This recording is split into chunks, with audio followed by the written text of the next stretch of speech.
Namaste students, I am JVN Dr. Aziz Mohammed Khan from Department of Food and Biotechnology, Faculty of Agriculture and Veterinary Science, Jyoti Vidyapith Women's University, Jaipur. Today I am going to discuss about the topic method of crystallization. In this, first we discuss about the technology, which techniques are used in the crystallization. The first is draft tube buffer technology. This technique is used for solution having low viscosity. So it is used for the crystallization for the compounds having low viscosity, and the products might be narrow crystal size. As in this technique, supersaturated product enters in the chamber, uh, and after entering, the product crystallizes around the crystals that are already inside the vessel so that the solution reaches the saturation point. Inside the chamber, a stirrer will create a high circulation flow in order to give a good repartition of the crystals in the mesocute.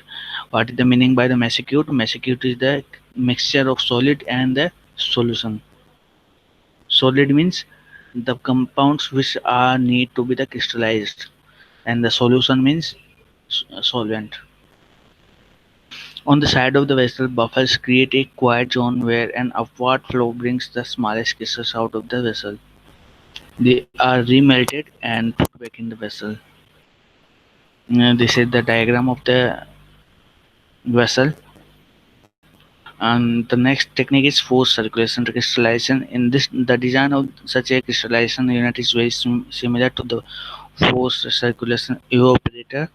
A vertical tubular heat exchanger is only preferred due to the high viscosity of the mesocute. This type of crystallization unit is designed for the crystallization of salts. Means it is used for the separation of uh, sodium chloride, magnesium chloride, and potassium chloride. All the salts are separated using this technique. Now we discuss about the methods. In this technique, artificial methods are used because we are adding the environmental factors artificially. We can add, we can cool the solution, we can add a second solvent, and the second solvent will dissolve the first solvent, and the solid particles can be easily separated.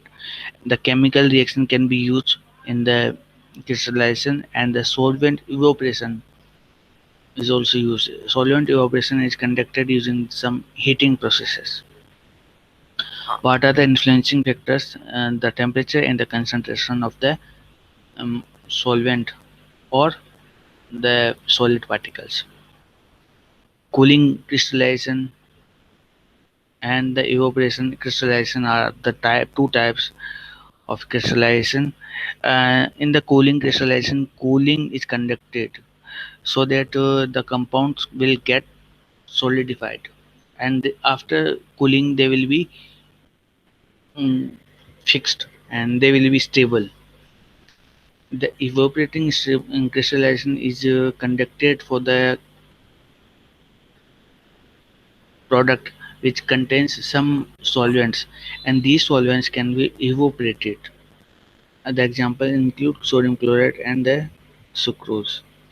What are the application? Crystallization is an important technique which is used in the many bioprocess and chemical industry, and the downstream processing can contribute to a large portion of end product price. Therefore, crystallization has an advantage compared to other solid liquid separation.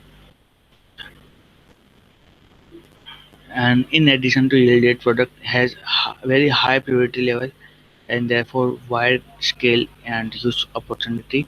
Uh, Without these, we can also say that the crystallization can be used for the make the product more age. Okay, for the long lasting product, we can use the crystallization method. uh, all the companies which have crystallization can increase their price because of the crystallization, because it is a technique which polish the product. For example, peptone and agar are crystallized. Equipment of the crystallization, what are these are the equipments: first tank crystallizer, post circulatory crystallizer, scrapped surface crystallizer, circulating magma vacuum crystallizer, and Oslo crystallizer. So these are the techniques which are used in the crystallization method and methods in the crystallization. So our topic is over here. Thank you very much.